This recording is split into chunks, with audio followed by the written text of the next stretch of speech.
롯과 아브라함이 분가하는 것까지 했죠. 분가해가지고 자 13장 14절 말씀 보면은 롯이 아브라함을 떠난 후에 여호와께서 아브라함에게 이르시되 너는 눈을 들어 너 있는 곳에서 북쪽과 남쪽 동쪽 서쪽을 보라.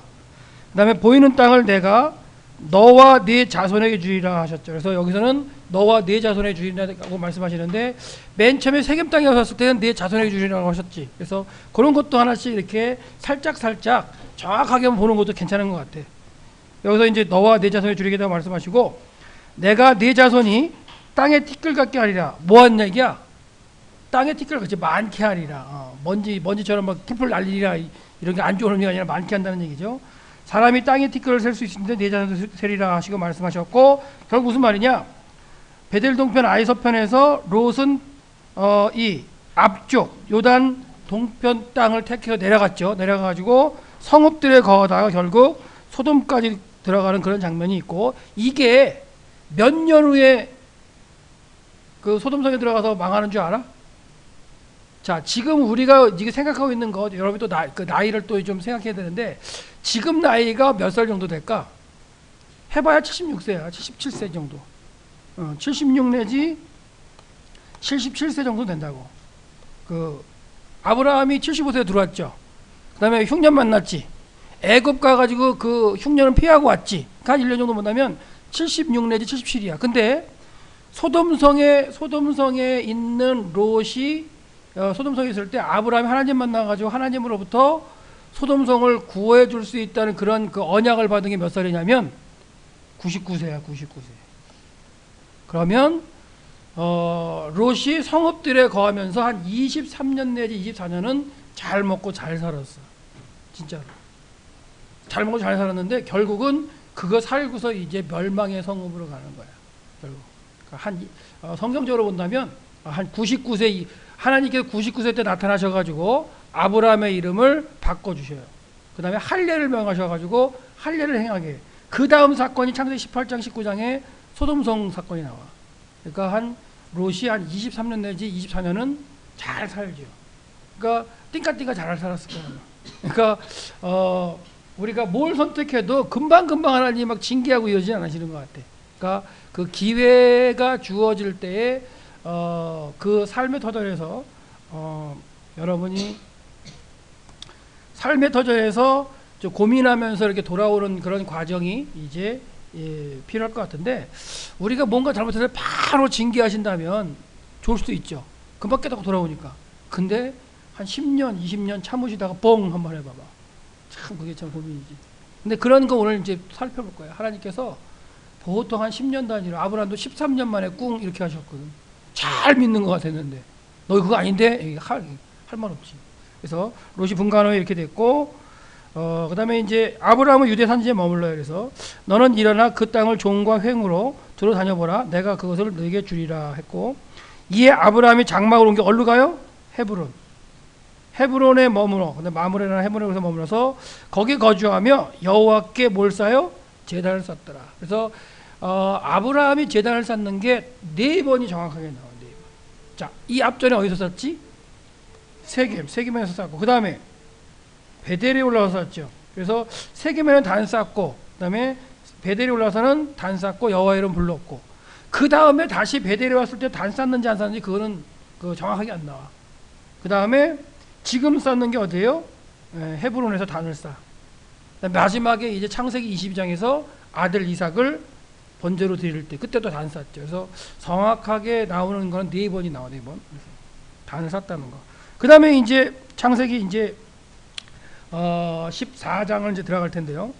14장의 사건이 이제 76세부터 한 그 84세까지 정도로 볼 수 있어요. 이게 이제 84세를 따지는 이제 방법도 이제 있겠지만은 85세, 86세에 뭐하지? 아브라함이 이스마엘 낳지. 이스마엘 낳고 그 다음에 이스마엘을 갖다 낳으려면 뭐 한 10개월 정도는 몸 안에 있어야 되니까 하가를 취한 게 85세라고 친다면 그 전 사건이라고 해서 한 84세로 볼 수 있다고 하는 건데 76세부터 84세까지 사건을 보면 자 여러 가지 있는데 헤브론으로 장막 옮기다 단을 쌓고 그 다음에 4 왕들이 이제 전쟁할 때 롯을 구하는 사건이 나오지. 그 다음에 돌아오다가 살레망 멜기세덱을 만나. 그 다음에 멜기세덱을 만나서 교육을 받아. 신에 대한 교육을 받은 다음에 그 고백을 다시 소돔왕할 때 만났을 때 해. 그래서 오늘 여기 하는 70세, 6세부터 84세의 과정 가운데 아브라함의 신앙이 이렇게 하나님에 대한 고백이 이렇게 바뀌는 걸 볼 수가 있어요. 그래서 아브라함이 처음 75세 때 하나님을 떠날 때 갈 바를 알지 못하고 하나님을 믿고 갔다 그랬을 때 그때의 믿음 100% 아니에요. 100% 아니야. 100% 하나님께 인정하시는 믿음은 창세기 22장에 가야 비로소 그래. 그러니까 아브라함도 우리처럼 믿었다. 또 어떨 때는 또 못 믿었다. 또 의심했다. 막 이런 과정이 있다는 거 하면은 용기를 좀 가질 수 있지. 아브라함도 그랬는데. 그렇다는 얘기는 성경에 있는 모든 사람이 특출나게 기록된 게 아니라 우리랑 똑같아. 우리랑 똑같은데 마무리를 잘했던 것 같아. 막 못 믿고 막 이렇게 하다도 마지막에 하나님께서 하시는 그 일들에 그냥 잘 반응하면 기록해 주신 것 같아. 그래서 결국은 그런 다음에 마지막으로 이제 언약을 받죠. 하나님께서 거기까지 갈지 모르겠지만, 자 헤브론에 단을 쌓다. 그래서 정리를 해봤어. 정리해보면 아까 이제 얘기했던 건데 정리를 해서 세겜에서 한번 쌓고 베델 동편, 그다음에 헤브론, 모리아산. 이게 결국은 예루살렘이 되죠. 이제 모레 나중에 예루살렘이 되는데 단을 한번 4번 쌓은 정도 됐고요. 그다음에 네 왕들에게서 이제 롯을 구하는 사건이 나오는데 창세기 14장을 한번 읽어봅시다. 14장 1절부터 12절까지 한번 읽어볼까요? 빨리 너무 많으니까 4절까지만 읽읍시다. 1절부터 4절까지 시작. 당시에 시날 왕 아므라벨과 엘라살 왕 아리옥과 엘람 왕 그돌라메알과 고임 왕 디달이 소돔 왕 베라와 고모라 왕 비르사와 아드마 왕 시납과 스보임 왕 세메벨과 벨라 왕 소알 왕과 싸우니라. 이들이 다 시팀 골짜기 곧 지금의 여매에 모였더라. 이들이 12년 동안 그돌라오메를 섬기다가 제13년에 배반한지라. 5절. 제14년에 그돌라오멜과 그와 함께한 왕들이 나와서 아스드롯 가르나임에서 르바 족속을, 함에서 수수 족속을, 사회 기레다임에서 엠 족속을 쭉쭉쭉쭉 전쟁을 했다. 이렇게 나오죠. 그러니까 이걸 갖다가 막 골치 아프기 때문에 살짝 그냥 그 전쟁에 대한 내용을 정리를 해봤어요. 그래서 뭐 이렇게 크게끔 이렇게 알 거 없고, 자 12년 동안 섬겼어. 누가? 5 왕들이. 어디 5 왕이? 이런 걸 외워줘야 돼. 그렇지. 소돔, 고모라, 아드마, 스보임, 소알까지. 그러니까 우리 나중에 하나님께서 성읍과 온들을 멸하실 때 소돔, 고모라, 아드마, 스보임, 소알까지 다 멸하시려고 했어. 이 중에 누가 살아남죠? 이 성읍 중에 누가 살아남아? 이 소알이 살아남잖아. 누구 때문에? 롯 때문에. 그래서 하나님이 원래는 이 5개의 성읍도 외워주는 게 좋지. 우리는 보통 멸망하실 때 보통 뭐만 생각해요? 소돔 고모라만 생각하죠. 근데 소돔, 고모라, 아드마, 스보임, 소알까지 5 성읍이 사해 남쪽에, 여매 남쪽에 있던 성읍들인데 이 5 성읍이 이 북쪽에 있는 4 왕을 섬긴 거야. 12년 동안 섬겼어. 근데 13년째 배반했어. 그랬더니 이 북쪽의 왕이 쳐들어왔어요. 14년째. 어디서 전쟁을 해?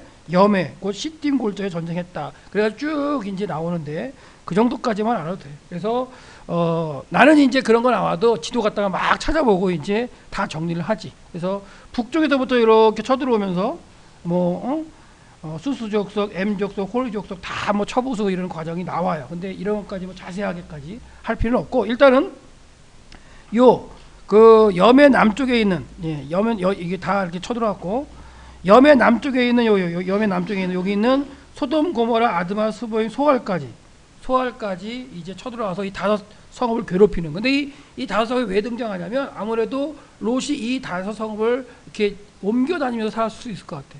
그리고 소돔성에 살고 있는 거야. 소돔성에 살고 있을 때 전쟁이 쳐들어와 가지고 치니까 잡혀가는 거죠.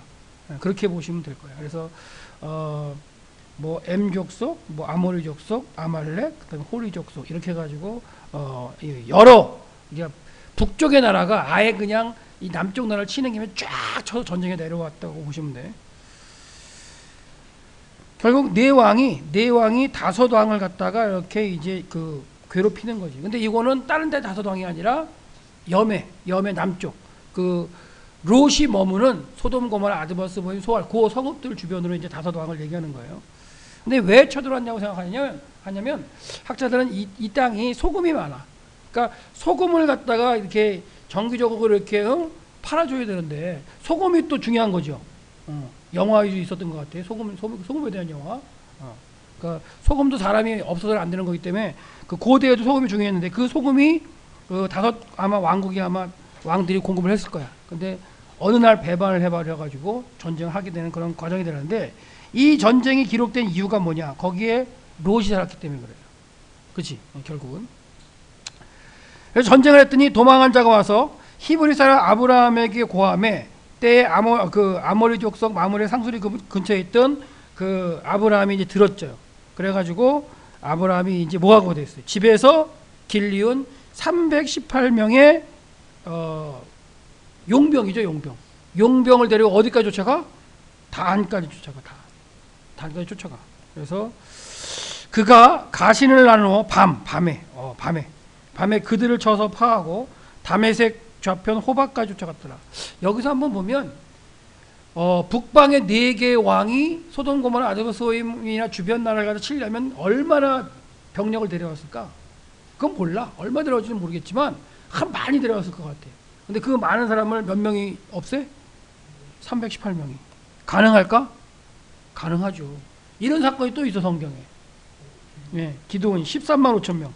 13만 5천 명을 몇 명이 이겨? 300명이. 300 있잖아. 기드온 300명. 영화 300 말고 영화에도 300이 있는데 스파르타에 300명이 아시리아 군대를 맞춰가지고 결국은 졌지만 크세르크세스를 지기는 하는 그런 전쟁이긴 하지만 그런 것도 있지만 300. 그러니까 이 318명의 집에서 길리운 곳 이것만 보더라도 아브라함이 상당히 부유하게 살은 거예요. 이들이 용병. 근데 이들이 자기 혼자만 사는 게 아니라 가족들 같이 머물면서 같이 사는 거예요. 그러니까 곱하기 한 4만 해도 상당히 그 가족이 많은 거죠. 지난번에 얘기했지만 그렇게 무리들이 많기 때문에 이 아브라함이 애굽에 딱 들어갈 때 뭐가 되는 거야? 눈에 확 띄는 거야. 조그만 일개 무리였다면 눈에 띄지도 않아. 자, 그래서 일이 떨어져도 지나가죠. 자, 그래서 결국은 롯이 거기 보면 롯이 이제 잡혀갔죠. 그래서 잡혀갔던 롯을 다 찾아오는 그런 과정이 되겠는데 보죠. 보면 자 아브라함이 머물고 있는 헤브론은 여기야 지금. 자 지도를 보면 여기 여매가 이렇게 있죠. 여매가 있고 밑에 여기 소알이 여기 있고 소돔 고모라 아드마 스보임이 여기 있을 거고 여기. 그 다음에 여기서 잡아가지고 어떻게 잡아갔는지 모르겠지만 이렇게 해가지고 단까지 갔어요. 쫙 가가지고 북쪽까지 호박까지 막 가는 거야. 근데 여기 살던 헤브론 살던 아브라함이 쫙 쫓아갔지. 북쪽까지 단까지 쫓아갔다가 호박까지 가서 이기고 돌아오는 장면. 그러니까 상당히 멀리 갔어요. 며칠 갔을 거예요. 며칠. 이게 거리가 꽤 되거든요. 이 여매가 여기서부터 여기까지가 80km 정도 되거든. 80km만 한 200km 이상, 막 240km까지 쫓아가서 막 전쟁하고 돌아오는 거예요. 하룻밤에 얼마나 갈 것 같아? 몇 킬로나 갈 것 같아? 군인들이 가는 게 한 40km지. 행군할 때 40km. 좀 막 뛰어서 갔다 그러면 좀 더 하겠지만. 자, 그 다음에 이제 중요한 건 여기야. 중요한 건 이제 가가지고 하여튼간 하나님께 도우셔서 이기고 오죠. 막 이기고 와. 근데 이 생각을 해도 대단한 것 같아. 318명밖에 안 되는 그 군사를 가지고 그냥 그 많은 무리 그 나라와 전쟁을 하려 갔다는 것도 대단한 발상인 것 같아. 그래서 작전을 짰죠. 언제? 밤에. 밤에. 성경에 안 나오지만 밤에 그들이 뭐 했을까? 아마 흥청망청하고 막 이렇게 했을지도 몰라. 밤에 틈 타가지고 쫙 치고. 저기도 그렇잖아. 기드온도 마찬가지지. 기드온도 하나님 작전이 언제야? 밤에. 그래서 그 다음에 이기고 돌아올 때 이제 멜기세덱을 만나는데 보세요. 14장 17절부터 20절까지 한번 읽어봅시다. 17절부터 20절까지 이제 한 목소리를 같이 읽어요. 자, 14장 17절. 자, 시작. 아브라함이 그돌라오멜과 그와 함께한 왕들을 쳐부수고 돌아올 때에 소돔 왕이 사회의 골짜기 곧 왕의 골짜기에 나와 그를 영접하였고 살레망 멜기세덱이 떡과 포도주를 가지고 나왔으니 그는 지극히 높으신 하나님의 제사장이었더라. 그가 아브라함에게 축복하여 이르되 천지의 주제시오 지극히 높으신 하나님이여 아브라함에게 복을 주옵소서. 너희 대적을 내 손에 붙이신 지극히 높으신 하나님을 찬송하리로다 하매 아브라함이 그 얻은 것에서 10분의 1을 멜기세덱에게 주었더라. 거기까지. 지금 이제 읽은 대로야. 읽은 대로 이제 단까지 호박까지 쫓아가서 이제 이기고서 오는 가운데 사회 골짜기 곧 왕국이라는데 왕의 골짜기라는 얘기야. 그러니까 왕의 골짜기면 사회 골짜기인데 여기가 보통 이제 예루살렘이라고 얘기를 해요. 왜 그러냐면 살레망이 나오잖아요. 살렘. 그래서 예루살렘의 옛 이름이 살렘이거든. 평화. 그러니까 예루살렘은 평화의 성읍 이런 얘기야. 평화의 성읍. 평강의 성읍. 근데 예수님께서 이런 얘기하시죠. 내일이 이제 우리가 종료주일이고 예수님께서 내일 말씀하세요. 딱 그 예루살렘 들어가시면서 야, 네가 평화에 관한 얘기를 알았다면 좋았을 것을. 예루살렘 보시면서. 그러니까 나귀 타고 이렇게 내려가시다가 감람산 이렇게 내려가시다가 예루살렘을 딱 보시고는 우셔. 암탉이 날개 아래 병아리를 모으려고 했던 것처럼 내가 너희에게 선지자 보내가면서 가르치려고 얼마나 했는데 너희들이 그걸 몰랐다. 그러면서 이 너희가 평화에 관한 이야기를 알았으면 좋았을 거야. 그러니까 평화의 성음인데 평화를 몰라. 평화가 없다는 게 뭐야? 전쟁과 기근과 뭐 이런 재앙이지 재앙. 그러니까 평화의 성음, 살렘의 성읍이라는 그 도시가 결국 하나님이 주신 말씀을 깨닫지 못함으로 망하게 되면서 예수님이 뭐라 하냐면 야, 평화를 몰랐구나 네가. 그러니까 자기 이름이 기쁨인데 기쁨을 모르고 살아. 그러면 안 되지. 자기 이름이 찬송인데 찬송을 모르고 살아. 그렇지. 자기 이름이 효은인데 효은을 모르고 살아. 똑같지. 뭔 뜻인지 모르겠지만 은혜인데 은혜를 모르고 산다든가 모를 수 있잖아. 그래서 그런 가운데 이제 살레망 멜기세덱이야. 이 멜기세덱은 성경에 몇 번 안 나와요. 멜기세덱은 뜻이 뭐야? 멜기세덱은 여기도 나오는데 멜기세덱은 뒤쪽에 가면은 이 멜기세덱은 족보가 없어. 아비도 없고 족보가 없어. 영부터 영원까지 영원한 대제사장으로 나와. 근데 이 당시는 살렘의 왕이었는데요. 이게 나중에 가면 이제 영원한 제사장으로 등장을 하긴 해. 근데 아브라함을 만난 이 멜기세덱은 당시에 살렘이라는 도시의 왕이었어요. 그래서 멜기세덱이 나와서 떡과 포도를 가지고 나서 이제 인사를 하죠. 그러면서 근데 나오는 이 멜기세덱이 직업이 뭐야? 직업이 지극히 높으신 하나님의 제사장이었어. 그 엘륜이라는 뜻인데 엘륜 지극히 높다는. 그러니까 그 당시에 그 신의 개념 가운데 신은 다 신을 섬겼고 많은 신을 섬겼기 때문에 과연 자기가 섬기는 신이 어느 신이냐 이런 것도 고민이 많이 했거든. 근데 지금 이 멜기세덱은 지극히 높으신 하나님이야. 하나님의 제사장. 그래서 그가 아브라함을 축복하여 그러되 천지의 주제시요. 이 신에 대한 특징이죠. 그러니까 살레망 멜기세덱이 섬기는 그 신에 대한 특징이야. 천지의 주제시요 주관자 지극히 높으신 하나님이요 아브라함에게 복을 주옵소서. 너희 대적을 내 손에 붙이신 지극히 높으신 하나님을 찬송할지어다 하며 아브라함이 거기서 뭐 했어요? 10분의 1을 드렸어. 이런 식으로 해서 아브라함이 지금 멜기세덱을 만나는 거예요. 그래서 자 앞에 방금 전에 배운 걸 한번 대답을 해보는 거야. 살레망 멜기세덱이 누구예요? 제사장. 그래서 지극히 높으신 하나님의 제사장. 성경대로 한다면. 그 다음에 외친 소리가 뭐야? 그렇지. 천지의 주시시오 지극히 높으신 하나님이여 아브라함에게 복을 주옵소서. 이렇게. 그다음에 그 멜기세덱이 아브라함에게 한 얘기가 뭐야? 이거 외친 거는 이제 하나님께 이제 부르신 거고 아브라함에게 한 얘기는 그가 이기게 하셨다잖아. 지극히 높으신 하나님께서 너의 대적을 이기게 하셨다. 그걸 깨우치는 거죠. 네가 전쟁에서 318명 데리고 와서 이긴 게 아니고 너와 함께 하셨던 그 신께서 지극히 높으신 분께서 너를 이기게 하셨다는 거야. 그걸 가르쳐 주죠. 네가 잘나서 한 게 아니라 뭐 전쟁 내용은 안 나오지만 지금 이 살레망 멜기세덱의 이 고백을 통해서 본다면 아브라함이 좀 이렇게 막 하고 오면서 좀 약간 좀 이렇게 우쭐대고 올지도 몰라. 근데 그 일을 행하신 게 누구라고? 하나님이시라고 해요. 그러니까 감사할 수 있는 걸 가리키는 거죠. 무슨 기쁨의 좋은 일이 생겼어. 그거 하나님께서 하신 일이야. 효니 알았지? 그거 그 네가 지난주 쫙 경험한 거 하나님이 하신 일이잖아. 그래. 그렇게 하면 이제 감사 딱 나오는 거 감사잖아. 그러니까 이런 걸 깨닫게 하시는 거지.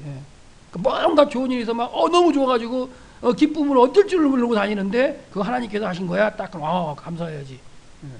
그런 걸 갖다가 지금 하면서 찬송을 했을 때 이 말을 들은 아브라함이 이제 그 어떻게 해요? 얻은 것에서 10분의 1 하나님께 드렸다는 거죠. 감사하는 거. 그래서 지극히 높으신 하나님이라는 말이 이제 그 민수기 24장 16절에 나와요. 그래서 하나님의 말씀을 듣는 자가 말하여 지극히 높으신 자의 지식을 아는 자, 전능자의 이상을 보는 자, 엎드려서 눈을 뜬 자가 말하기를. 그러니까 하나님에 대해서 지극히 높으신 하나님에 대한 속성과 그런 걸 아는 사람이 외치면서 하는 얘기죠. 쭉 해서 그 다음에 이제 여기도 지극히 높으신 뭐 자가 열국의 기업을 주실 때 하면 쭉 나올 때 이스라엘 백성에게 이제 지극히 높으신 하나님과 하나님의 속성, 그 아브라함을 부르신 하나님의 속성을 점점 이제 아브라함이 하나씩 알아가게 돼요. 그래서 그 가운데도 보면 봐봐요. 우매무지한 백성아, 여호와께 이같이 보답하느냐? 그는 너를 얻으신 너희 아버지가 아니냐, 이렇게 분명히 말씀하죠. 그리고 너를 지으시고 그다음에 세우셨도다.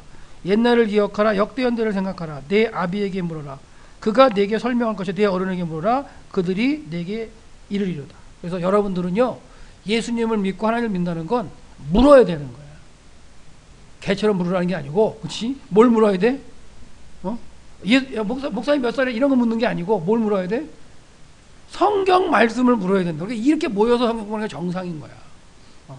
물으래잖아. 그래서 히브리 지금도 유대인들은 가르칠 때 묻고 대답하는 방법으로 가르쳐요. 그리고 암기식이야. 가장 그 집안의 어린아이가 모임에 질문하면 가장 나이 많은 사람이 대답을 해. 이런 식으로 해서 하나님 앞에 사는 어떤 그 질문과 대답을 통해서 가르치고 주고받아요. 그러니까 결국은 아브라함도 지금 뭐 하는 거야? 살레망 멜기세덱, 그 지극히 높은 하나님의 제사장으로부터 지금 뭐 하는 거예요? 이제 가르침을 받는 거지. 너 기쁘냐? 기쁘구나. 하나님이 주신 거야. 아멘. 그게 있어야 됩니다. 너 똑같아. 근데 더 성숙한 신앙은 기쁜 거 말고 슬퍼. 너 슬프냐? 하나님이 주신 거야. 아멘. 그것도 돼야 되는데 그거 잘 안 되지. 슬플 때는 진짜 안 되지. 근데 그것도 하나님이 주신 거라고 생각하시면 되는데, 지금 보시면 여기 왕국 사회 골짜기가 뭐냐면 예루살렘이에요. 예루살렘을 이제 왕의 골짜기라고 그랬고요. 헤브론은 그 밑에 있죠. 그래서 아마 헤브론으로부터 예루살렘까지 그 당시에 걸어가려면 뭐 하루길은 걸어가야 돼. 빨리 걸었을 때. 좀 더 시간이 더 걸려두기도 하겠지만, 군인들이 막 뛰어다니고 막 이럴 때, 막 바쁘게 할 때 하루 정도 걸렸을 것 같아요. 그 다음에 이제 아브라함이 딱 이제 누구를 만났어요? 그 다음에 소돔왕을 만나는 거야. 소돔왕을 만나면서 이 구절도 참 괜찮은 것 같아서 같이 한번 읽어보죠. 21절부터. 소돔왕을 만난 다음에 딱 이제 멜기세덱에 배운 얘기를 그대로 하는데 21절부터 한번 봅시다. 시작. 소돔왕이 아브라함에게 이르되 사람은 내게 보내고 물품은 내가 가지라. 아브라함이 소돔왕에게 이르되 천지의 주제시요 지극히 높으신 하나님 여호와께서 내가 손을 들어 맹세하노니 내 말이 내가 아브라함으로 치부하게 하였다 할까 하여 내게 속한 것은 실 한 오락이나 들매 끈 한 가닥도 내가 가지지 아니하리니 오직 젊은이들과 먹은 것과 나의 동행한 아넬과 에스골의 마모레의 분깃을 제할지니 그들이 그 분깃을 가질 것이니라. 제가 이렇게 자꾸만 이렇게 더듬는 건 뭐냐면 그 성경이 바뀌어서 그래. 예전 성경은 이렇게 그 단어가 좀 틀려가지고 입에 막 너무 예전 성경이 익어가지고 그러는데 지금 소돔왕을 이제 만나는 거예요. 그 다음에 그러니까 멜기세덱을 만나가지고 내가 지금 승리하고 오는 이것이 내가 믿는 지극히 높으신 그 신께서 주신 거구나 깨닫고 나와서 감사하고 나와가지고 이제 그걸 깨달은 거야. 쭉 내려오다가 이제 소돔왕을 만난 거야. 그래서 소돔왕이 나와가지고 다짜고짜 그러죠. 야, 사람만 나한테 주고 이게 참 할 말 없는 사람이죠. 뭐 자기는 전쟁에 져놓고서 아브라함이 승리하고 들어오니까 그 소문 듣고서 와가지고는 야, 네가 다 가져. 그리고는 사람들만 줘. 이렇게 했을 때 아브라함이 얘기하는 게 배운 그대로예요. 천지의 주제시요 지극히 높으신 하나님 여호와께. 그죠? 배운 그대로 하잖아. 아, 이 전쟁이 하나님께서 나에게 승리를 주신 거구나 하는 그런 감사를 갖다 하는 건 뭐냐면, 배운 걸 그대로 적용해서 하는 그 부분이 이 파트에서는 좀 우리가 고민을 해야 될 거죠. 배워야 될 거예요. 여러분도 마찬가지죠. 성경을 배우고 또 묻고 물어서 깨닫고 한다는 건 뭐냐면 그렇게 하려고 하는 거 아니야, 그렇지? 그래서 결국은 여기서 오직 소년들의 먹을 것, 이건 뭘까? 이 소년들의 먹을 건 뭘까? 전쟁하러 318명이 나갔잖아요. 이 소년이라는 거. 그래서 이 소년이라는 단어가 히브리어 나르라는 단어를 쓰는데, 나르가 그냥 어린 소년 이런 게 말하는 게 아니라 신하한테도 그 나르라는 단어를 써. 그러니까 뭔가 그 리더 위치에서의 어떤 사람들 대부분 다 나르라고 써도 돼. 소년도 나르라 쓰고 어린아이도 나르라는 단어를 쓰는데, 이 소년이라고 해서 어린아이 소년 아니야. 그런 소년 아니에요. 그런 소년 아니고 그냥 윗사람이 볼 때에 이렇게 아랫사람들을 그냥 이렇게 통치하는 말로 나르라는 단어를 쓰는데, 예를 들어서 엘리사가 머리가 어때? 대머리야. 그래. 원래 엘리사가 대머리야. 엘리사가 대머리인데 여리고에서 이렇게 베델로 쭉 올라가는데 이제 애들이 와서, 이 소년들 어린아이들이 나와가지고 대머리에 올라가라 막 그런 거 돌렸어. 그 당시에 그게 무슨 말이냐면, 구약 시대에는 이 머리카락이 하나님의 은혜를 상징하고요. 그 다음에 머리카락이 있는 이렇게 많은 걸 사람들이 너무너무 좋아했어. 그런 대표적인 사람 있죠. 삼손도 그렇지만 그 다윗의 그 세 번째 아들인가 있잖아. 누구? 몰라? 반역을 일으킨. 몰라? 야, 여로보암이야. 르호보암 같은 소리가 건졌어. 다윗 압살롬. 압살롬이 어떻게 죽어? 머리가 나무에 상수리나무 걸려가지고 나귀가 쑥 지나가가지고 거기 대롱대롱하다 그냥 죽는 거 아니야. 그러니까 봐봐, 무슨 말이냐면 그만큼 머리카락은 자랑의 대명사였다고. 그러니까 하나님이 주신 은혜의 대명사. 그러니까 하나님께서 머리카락을 주신 거는 은혜라고 생각했기 때문에 압살롬이 성문에 앉아가지고 뭔가 송사하는 사람, 재판하는 사람, 막 마음이 있는 사람을 데려갔다 보면 딱 압살롬 딱 보면 마음이 녹아. 와, 저 사람 하나님께 은혜 입은 자네. 머리를 보니까 저 사람한테 얘기하면 다 해결될 거야. 그래서 압살롬이 성문에 앉아가지고 오는 사람들도 마음을 다 얻는 거야. 그래 반역하는 거예요. 그러니까 머리카락이 뭐의 상징이다? 은혜. 하나님께서 같이 그게 상징이야. 근데 엘리사는 뭐라고? 대머리야. 그러니까 사람들이 이럴 수 있는 거야. 뭔 대머리가 하나님이 일어나냐? 뭔 대머리가 엘리야 선지자가 만약 하늘을 승천한 다음에 엘리사가 그 다음 후계자로 한다는데 뭔 소리야? 대머리잖아, 저봐. 그러니까 거기에 나오는 소년들, 나를 어린아이가 조그만 어린아이 걔네들이 막 놀리는 게 아니야. 그런 어린아이들이 놀렸는데 그 엘리사가 막 삐져가지고 막 내가 하나님의 선지자인 걸 보이겠다 그래가지고 막 선언해가지고 암곰 2마리가 나와서 막 애들 잡아 죽여? 찢어 죽여? 그런 선지자도 아니지. 그게 아니라 놀린 거야. 네가 무슨 하나님의 선지자야. 그랬더니 이제 엘리사가 하는 얘기가 뭐야? 내가 하나님의 선지자거든. 징표가 나타날 것이다. 그랬더니 숯불에서 암곰이 2마리 나와가지고 다 죽인 거잖아요. 그때도 나를 한 단어를 쓰는데 어린아이 조그만 소년도 그거 아니에요. 그러니까 무슨 말이야? 기본적으로 뭔가 생각을 할 수 있고 던질 수 있는 사람인데 하나님의, 그러니까 그 당시에는 통념은 뭐야? 머리가 길고 제사장들 머리 깎으면 안 돼. 그러니까 기본적으로 머리털 이런 것들은 하나님이 준 적이기 때문에 이렇게 은혜고 막 이렇게 풍성한 게 은혜야. 근데 엘리사를 보니까 대머리야. 그러니까 이제 사람들이 그 당시에 통념 가운데 무슨 저 사람이 할까? 근데 하나님 그 사람 쓰시잖아. 그죠? 그러니까 똑같아. 이 시대도 사람들 에이 저 사람 뭐 찌질해가지고 뭐 할 것 같아 저거. 아유 아무것도 아닌 것 같은데. 근데 어느 날 그 사람 하나님 쓰셔. 그럴 때 뭐야 저거 옛날에 아무것도 아니었는데 그러면서 대들면 안 돼. 그러니까 예를 들어서 여러분 동기랑 어렸을 때 막 신앙생활 했는데 이 맨날 뭐 교회도 늦게 오고 맨날 뭐 성경 공부회도 안 하고 막 했는데 어느 날 보니까 목사가 돼 있어. 그럴 수 있잖아. 그럴 수 있어요. 장로가 돼 있고. 그 나는 또 나중에 이제 뭐 이제 살짝 잘하다가 한동안 이제 또 교회 등지고 있다가 하다가 딱 왔는데 친구가 그 막 빼질빼질 친구가 장로가 돼 있어. 야, 그러면 네가 무슨 장로냐? 막 네가 아니야, 그렇지? 그러니까 이게 하나님은 사람이 그게 아니라고 생각하는 사람도 다 들어 쓰시는 거예요. 왜 대머리가 왜 나왔지? 소년 때문에 나왔구나. 하여튼 넘어가. 그래서 이것은 지배에서 길리온 군사 318명에 대한 그들에 대한 용병이니까 뭔 줘야 돼? 용병이기 때문에 월급은 줘야 되는 거야. 죽음을 줬더니 월급 줬을 거야 아마. 그러니까 내가 전쟁 나가도 수당도 있어야 될 거 아니야, 그렇지? 축구 선수도 한 게임 뛰면 수당이 있는데 목숨 걸고 전쟁 나가도 수당이 있으니까 그 수당은 내가 줄 수 없으니까 네가 줘라. 해가지고 그 정확한 걸 받는 거예요. 이 당시에도 용병 제도가 있었어.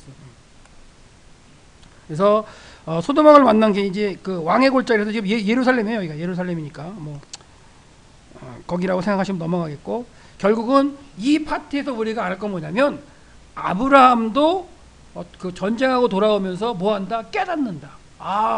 하나님이 함께해서 이겼구나. 이기게 하셨구나. 그리고 그거에 대한 반응을 한다는 거. 그리고 배운 대로 그냥 끝나는 게 아니라 배운 걸 생활 가운데 써먹죠. 그대로 고백하잖아요. 그대로.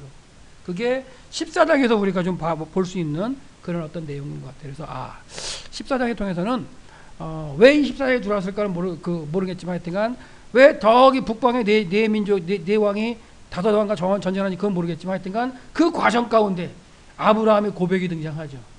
하나님을 깨닫게 되고 하나님의 속성을 깨닫고 하나님이 함께 하심 깨닫고 나를 인도하시는 이 신께서 나와 함께 하시는 거야. 그분이 지극히 높으신 천지의 주제시고 천지를 갖다가 운행하시는 분이구나. 그런 걸 깨닫는 게 이제 아브라함이에요. 이렇게 깨닫고도 또 이제 왔다 갔다 해. 여러분들 우리가 믿는 하나님이 천지를 만드신 하나님인 거 믿지? 그러면서 왔다 갔다 하지? 똑같아. 그러니까 마무리 잘하면 돼. 마무리 잘하시. 아직 마무리할 때 안 됐어. 자, 그다음에 창세기 15장으로 가보죠. 15장 가면은 15장 가면은 이제 또 하나님께서 이제 요 15장 말씀이 과연 이제 그 언제 때냐가 문제인 거야. 문제는 사실. 근데 보통 이제 이 시기를 학자들 하기는 이제 그 소돔 고모라 아니지. 그 전쟁을 하고 온 그 어느 정도 시간이 지난 다음으로 봐요. 그래서 아까 저는 이걸 84세 정도로 이제 저는 봤는데요. 그 정도로 해서 이제 하나님께서 아브라함에게 이상 중에 나타나셔. 그렇다면 한 7, 8년 정도 후에 그 사건 없어요.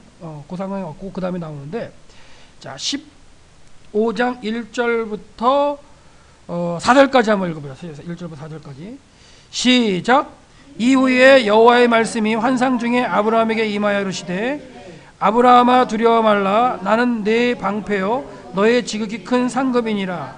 아브라함이 이르되 주 여호와여 무엇을 내게 주시려니까 하나이까. 나는 자식이 없사오니 나의 상속자는 이 다메섹 사람 엘리에셀이니라. 아브라함이 또 이르되 주께서 내게 씨를 주지 아니하셨으니 내 집에서 길린 자가 내 상속자가 될 것이니이다.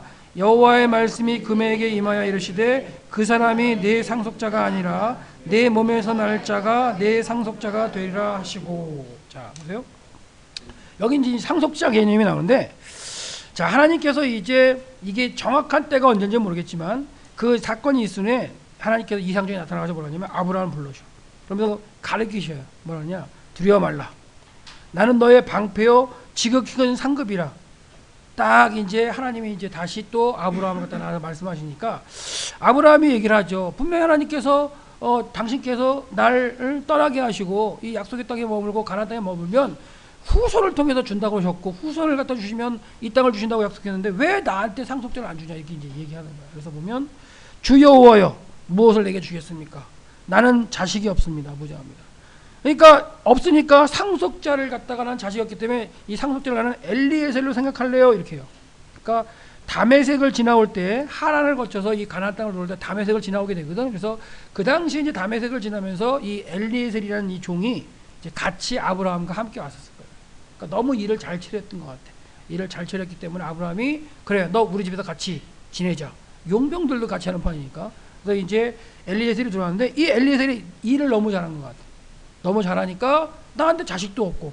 그래서 이 상속자라는 건 뭐냐면 그 집안의 유지를 받들어서 그 어떻게 보면 그 집안의 신앙을 받들어 나가는 거고 결국 그 당사자 주인이 죽으면 무덤에 묻혀져 이런 것까지 다 하는 사람은 상속자라고 생각하는 거야. 그러니까 자기의 어떤 계통을 이어가는 사람. 그러니까 자식이 없으니까 이제 뭐 종이라도 살아야지 이렇게 얘기한 거야. 그랬더니 하나님께서 뭐라고 말씀하시냐 봐봐. 아브라함 이거에 대한 저기가 있죠. 하는 얘기가 엘리에셀을 갖다가 종을 갖다 상속자로 하는 이유는 당신이 나한테 씨를 안 줬다 이거야. 그러니까 할 수 없이 내 집에서 길리운 자, 내 집에서 열심히 길리웠다는 게 뭐냐면 이 사람이 어렸을 때 뭐 했다 이런 것보다도 신앙적인 동질감, 저는 그렇게 보고 싶어. 그러니까 아브라함이 여호와 하나님 그 신에 대한 이런 어떤 반응하는 걸 갖다가 이 엘리에셀이 이제 어떻게 보면 깨우친 걸 수 있죠. 그런 어떤 동질을 느낄 수 있는 그런 거기 때문에 그 사람을 내가 후사로 생각합니다 이렇게 한 거예요. 그랬더니 여호와 하나님 뭐라고 하시냐? 그 사람은 너의 후사가 아니라 이렇게 얘기해요. 깨갱 또 한번 깨갱해야 돼. 그렇죠? 깨갱. 자기 생각은 이렇게 얘기했는데 아니야.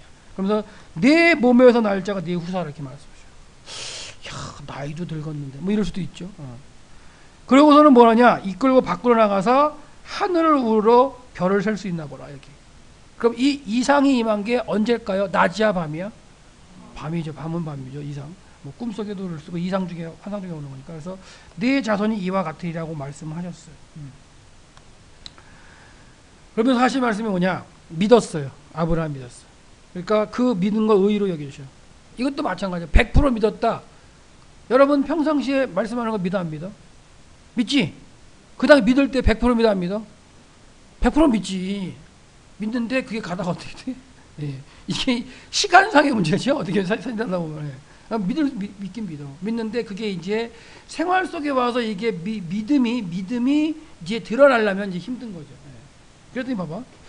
아브라함이 가만히 있다가 나는 이 땅을 내게 주어 업을 사먹게 하려고 너를 갈대우로 분명히 나왔죠. 갈대우로 열어라 이렇게 하나님 말씀하셔. 그러니까 이제 물어볼 때 그래요?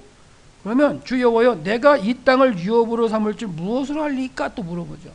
이게 이제 좋은 의도냐 나쁜 의도냐 뭐 이렇게 나눌 수도 있겠지만 하여튼간 갈대아우를 갖다해서 끌어내가지고 이 땅을 주셨단 말이야. 그런 가운데 그러면 하나님 이 땅을 나한테 주신지 어떻게 알아요 내가? 그 좀 증거 좀 보여주세요 했을 때 하나님 말씀하시죠. 또 뭐라냐?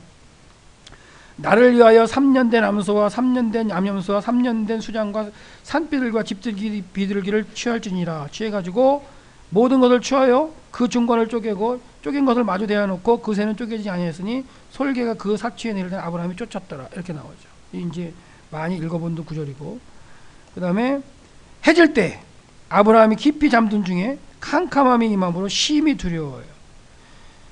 자 여기서 봐. 이제 심히 두려워해요. 두려워했더니 그 다음에 하나님께 나타나 뭐라고 하시는데 자 이 하나님께서 말씀하신 게 뭐야? 아브라함이 증표를 보여달라니까 뭐하라 그랬어요? 제사 드려라 이런 얘기. 제사 한번 드려봐라. 그래서 제사 드려가지고 제사 그대로 드린 거예요. 지금 여호와께서 나를 3년 된 암염소 다 해가지고 드려라 했을 때 다 이제 제대로 드렸어. 여기서 뭔가가 잘못됐는지 몰라도 뒤에 가서 뭔가 이렇게 캄캄함이 임하고 두려움이 임하고 막 이런 장면이 나와. 해질 때. 그러니까 이걸 이제 어떻게 해결하느냐? 뭐 해결 못 해놔도 왜 잘못됐느냐? 그러니까 결국 뭐 한 거라고 보면 사체 위에 내릴 때 아브라함이 쫓았다. 이걸 가지고 이제 해결할 수밖에 없을 텐데 하여튼간 넘어가 봅시다. 하여튼 제사를 드리라 했어. 요거는 해결하지 말고 넘어가서. 그래서 결국은 해질 때 아브라함이 깊이 잠든 중에 캄캄하며 두려워했다. 이거 두려웠어.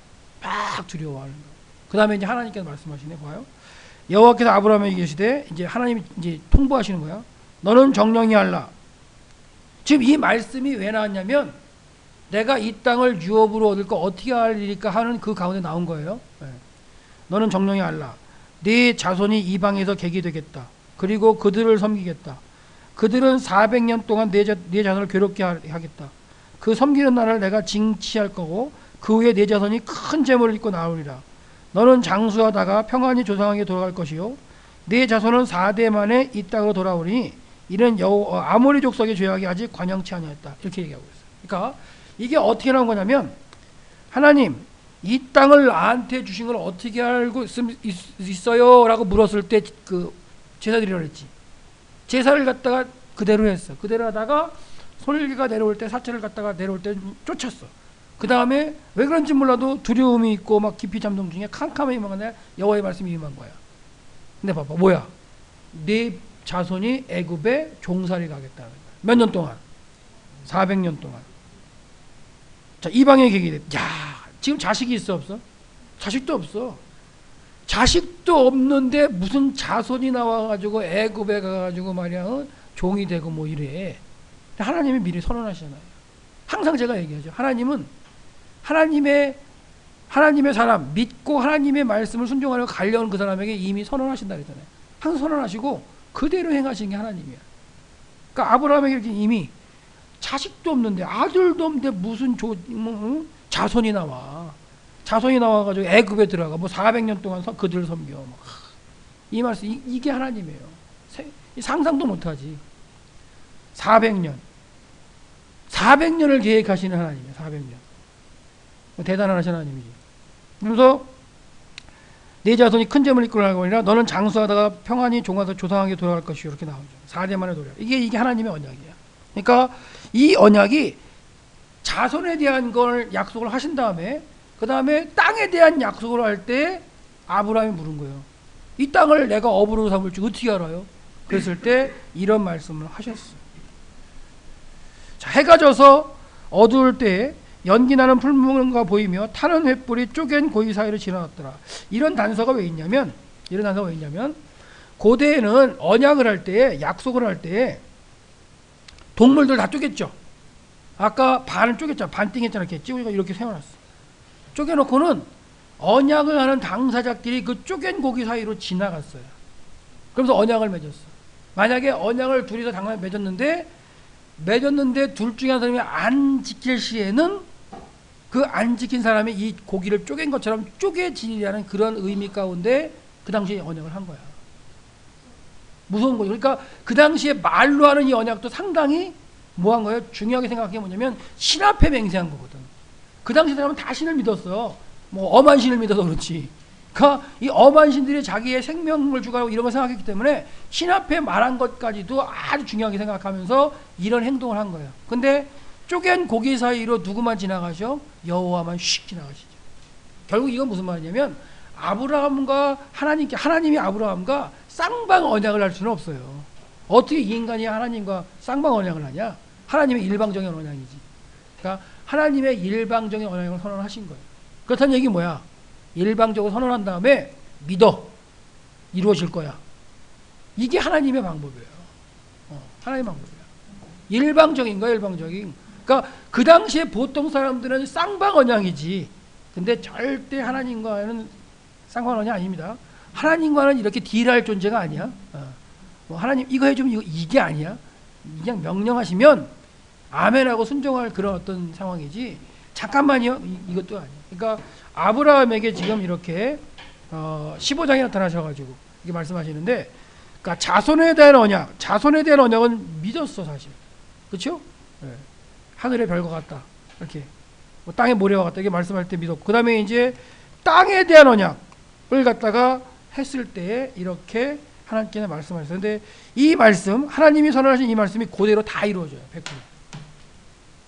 그래서 여기에 단서가 뭐냐면, 다시 한번 이거 읽고 잠깐 이제 쉴 텐데 한번 보면, 하나님이 말씀하신 거 봐봐. 자, 너는 정령이 알라. 네 자손이, 아무도 없는데 네 자손을 얘기하면서 그 자손이 이방에서 객이 된대. 이 이방은 누구였어? 애굽이죠. 객은 뭐야? 그 손님이야. 그래, 손님. 그러니까 손님은 처음에 어떻게 되는 게 정상이야? 그래, 잘 대접하는 거야. 요셉이 총리할 때는 손님의 대접을 잘 받았어. 그러니까 이방의 객이 되어 그들을 섬기겠다는 게 아니라 이방의 객이 되겠고, 그런 말이야. 원어를 보면 엔드야, 엔드. 이방의 객이 되겠고, 엔도, 그리고 그 이후에 그들을 섬기겠다. 종으로 섬긴다는 게 아바드. 섬기겠다. 근데 섬겼어, 안 섬겼어? 섬겼죠. 그리고 그들은 400년 동안 괴롭게 하겠다. 근데 400년 동안 괴롭힘 받았어? 400년 동안 괴롭힘 받은 것 같아. 하나님 명령하셨잖아. 근데 몇 년 만에 나왔어? 430년 만에 나왔어. 그래서 나는 30년 동안은 그래도 잘 손님 대접을 받은 것 같아. 뭐 그걸 또 더 연구해야 되겠지만, 그 다음에 이제 내 자손을 괴롭게 하니 그가 그 섬기는 날에 내가 징계하겠다. 징계하셨어, 안 하셨어? 뭘로? 10가지 재앙으로. 그렇지. 피개구리 이파리, 악질, 우박, 뚜암장 이렇게 10가지 제명으로 재앙을 하셨어. 징치할 지명. 그 후에 네 자손이 큰 재물을 이끌고 나왔어, 안 나왔어? 이끌고 나왔어. 근데 재밌는 거 봐봐. 이들이 종이잖아. 종인데 어떻게 큰 재물을 이끌고 나와? 이해가 돼? 그러니까 하나님 말씀을, 이 계획들을 들어보면 이게 말도 안 되는 계획이 하나님의 계획이. 그래 안 그래요? 그러니까 우리는 지금 출애굽한 걸 알고 있으니까 이게 다 100% 이루어졌다는 걸 알잖아. 근데 이걸 하나님의 이 계시를 갖다가 하나님의 계획을 듣는 당사자 한번 생각해 봐. 이 하나님의 앞뒤가 안 맞아. 앞뒤가. 종살이 한다며 또 400년 동안 종살이 한다며 뭐 큰 재물을 이끌고 나와? 말이 안 되는데. 이 말이 안 되죠. 그러니까 여러분에게 하나님께서 무슨 일을 하시겠다고 할 때 내 생각에 전혀 이해가 안 되는 걸 말씀하시는데 말도 안 돼. 그래도 믿어요. 지나고 나면 그렇게 돼 있어. 진짜. 근데 그걸 믿고서 가면 더 확실하게 더 하나님이 더 일을 빨리 할 수도 있겠죠. 그다음에 너는 장수하다가 평안히 조상에게 돌아갈 것이요. 아브라함 몇 살까지 살았어요? 175세. 이 이후로 한 90년 이상을 더 사는 거야. 이걸 하고. 그러면서 왜 이 땅에 대한 약속이잖아. 땅에 대한 약속. 그러니까 자손에 대한 약속을 믿었고 땅에 대한 약속하실 때 이 말씀하신 건 뭐냐면 이 땅을 아직까지는 너희 그 자손에 줄 수가 없어. 너한테 줄 수 없어. 왜? 아모리 족속의 죄악이 아직 관영하지 아니었대. 이유가 이거야. 그러니까 그 땅, 지금 약속의 땅, 아모리 족속이 살아. 가나안 7족속. 여기가 히브, 헷, 이 7족속이 살아. 그 중에 이제 대표적인 족속이 아모리인데 그 아모리 족속이 살게 했는데 이 하나님께서는 그 땅을 갖다 주신 게 아모리 족속이 일단 살기 때문에 그들을 갖다가 이제 징계를 하셔야 되는데 아직 죄악이 관영하다는 건 뭐냐면 엄청나게 차고 넘쳐 찰찰찰찰 넘친다는 그런 표현이에요. 관영했다는 게. 그러니까 아직까지는 그러지 않다는 거야. 하나님이 그렇게 안 됐다는 건 뭐냐면 아직까지는 얘들도 회개할 수도 있을걸? 이럴지도 몰라. 그러니까 니느웨 또 요나를 보내서 회개케 하시는 하나님이잖아. 그러니까 내 눈에 볼 때 저 사람이 참 악한 것 같아. 그래도 하나님께서는 기다리신다니까요. 그러니까 아직 이 아모리 족속의 죄악에 그 찰찰 넘치도록 그게 아니기 때문에 아직까지는 아니다. 그러니까 그 땅을 뺏어서 너희한테 줄 텐데 아직 시기는 안 됐다. 그러니까 어떻게 보면 두 가지 의미가 있겠지. 이 아모리 족속이 회개할 수 있다. 이런 의미도 될 수도 있을 뿐더러 어떻게 보면 기회죠. 기회. 근데 결국은 아모리 족속은 나중에 다 망하게 되죠. 그래서 이 언약을 하나님께서 하셨다는 거. 그래서 지금 이제 이 아브라함에게 한 우리 횃불 언약을 갖다가 이제 그 횃불이 가운데로 지나갔잖아. 그래서 이제 학자들이 횃불 언약이라는 표현을 쓰긴 하는데 누구만 지나가셨다고? 여호와만 지나가셨어. 일방적으로. 그래서 하나님의 일방적인 언약, 그것도 우리가 좀 깨달아야 돼. 아셨죠? 하나님은 이렇게 서로 이렇게 대화하면서 너 이거 하면 이거 하는 분 아니야? 그러니까 선언하시는 분이야. 너 이거 해. 반응하셔야 된다고. 알았죠? 잠깐 쉬었다 가겠습니다.